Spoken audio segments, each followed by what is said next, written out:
And the Soviet delegation in particular relished most opportunities to embarrass the United States this way, and evidence of the subordinate condition of American women furnished them with a frequent pretext for doing so.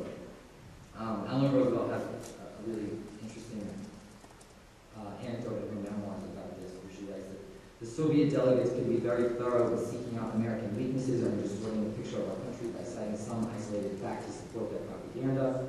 Once the Russian delegate made much of what he said was a law in Mississippi forbidding any man to strike a woman with an axe handle more than 2 feet long. This was an example of American brutality. And since the law upon verification was found to be a valid Mississippi statute, Roosevelt remarked at the whole exchange, "We had no very strong reply." Her admonition called attention to the way that discrepancies between the United States' high-flown aspirations and the treatment of its own people could silence American delegates when called to account by diplomatic adversaries. Beckstrup was generally not one of these. Her primary interest seems to have lain in shaping the declaration to achieve the feminist priorities her commission had enunciated in a 1946 report. That included the equalization of contractual marriage rights as a first priority. And those items, some of those items were uncontroversial enough to command the full-hearted support of mainstream women's organizations in the United States, and indeed of Roosevelt herself. They also overlap closely with the Soviet Union's general interest in making the United States and the other Western powers look insufficiently egalitarian, or worse yet, actively sexist or racist.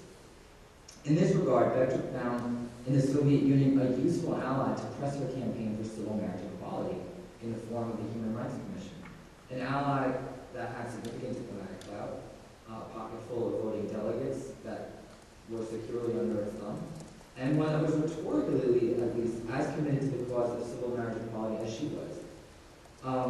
While the Soviet-American rivalry for global dominance exaggerated ideological antagonism at the local, national, and international levels, I think it's fair to say that few places were as wholly distorted by expressionists as the early UN. There, even seemingly benign topics like marriage prompted diplomats to tout the comparative superiority of their respective civilizations, or vice versa, and to exploit for propaganda purposes any perceived failing in the opposition's conduct or argument. The push for marriage rights took shape within that specific East-West dynamic. But it also took place in a setting where the polarization between a still imperial, heavily capitalized North and a still colonial, poorly capitalized South tended to play itself out on the plane of culture. Here, too, the proponents of civil marriage equality on the Commission with Beckstrup's support did not hesitate to equip themselves in the guise of civilizers as a means of establishing the rightfulness of their cause. At one Commission meeting in June 1947, Charles Malek of Lebanon, Vladimir Koretsky of the Soviet Union, and René Cassin of France engaged in a colloquy that exposed the egalitarian thrust of their social analysis and, paradoxically, the cultural chauvinism that could animate it. Cassin said, there is a very important law existing in many countries to the effect that certain persons do not have the freedom to contract marriage. They're considered as minors during their entire lives.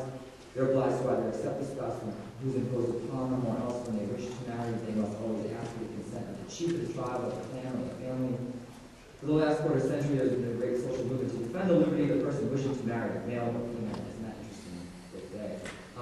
I take the liberty to state that we are embarking upon the defense of many rights which are less fundamental than the right of a human being to be found in a family. Koretsky agreed with him. He said, I shall start off with what Mr. Cassin has already mentioned. He gave some examples in connection with marriage. He mentioned certain tribal customs, according to which women and girls are still fully dependent not only on their parents, but also on the heads of clans or tribes. Apparently, this is not only true in one place, it's true in many places. We are picking one phase of discrimination, and we're speaking about it particularly. Perhaps we might have to embark on listing of all those aspects of social life under which women are still factually and juridically unequal. In exchanges like these, much of the United States' discomfiture, the specification of equal marriage rights in the Human Rights Commission gained form and content by virtue of their reference not to some sort of ill-defined, nebulous, universal citizen, as was the tendency within the great documents of Western legal state formation, like the American Declaration of Independence, the Constitution, the French Declaration of the Rights of Man and Citizen, but rather through their reference to marginalized groupings, oppressed minorities, subaltern populations, and to the myriad categories of difference that set persons apart from one another, including those of sex and gender. Feminists like Moniel Bentrup, in conjunction with her affiliates on the Women's Status Commission, bore a significant hand in making that happen, as the Declaration's marriage equality article is actually the only one in the entire Declaration that restates Article 2's categorical prohibition against discrimination in its application. For obvious reasons, this was an arena on which the U.S. was sensitive and to which it exceeded reluctantly, though to its credit it did exceed. The results of all this handiwork, as fraught with compromise and chicanery as any legislative process could be expected to be, I think still speak highly of a process that yielded feminist returns, and from which the contemporary gay rights movement might derive some useful lessons. The first, I'd say, is that we're on the right track, but it's not the whole track. Feminists at the UN prioritized the inclusion of a marriage equality article in the Universal Declaration, not only because in too many instances matrimony remained an odious institution for the women confined within it, but also to equip the basic truth that, as Hillary Clinton would later famously say, women's rights are human rights. That was a far less controversial pronouncement when Hillary Clinton said it in 1995 than it was 50 years later when, in 1947, the Human Rights Commission, at one of its earliest sessions, debated seriously whether gender inequality rightfully fell within its scope at all. Article 16, if nothing else, indicated that it did, and to anyone who knew the backstory to its passage, it might also have indicated that it did not come to pass without the expenditure of political capital and an organized push on the part of the UN Women's Lobby to make it happen. Indeed, I think they showed themselves to be real operators in that process in terms of making it happen.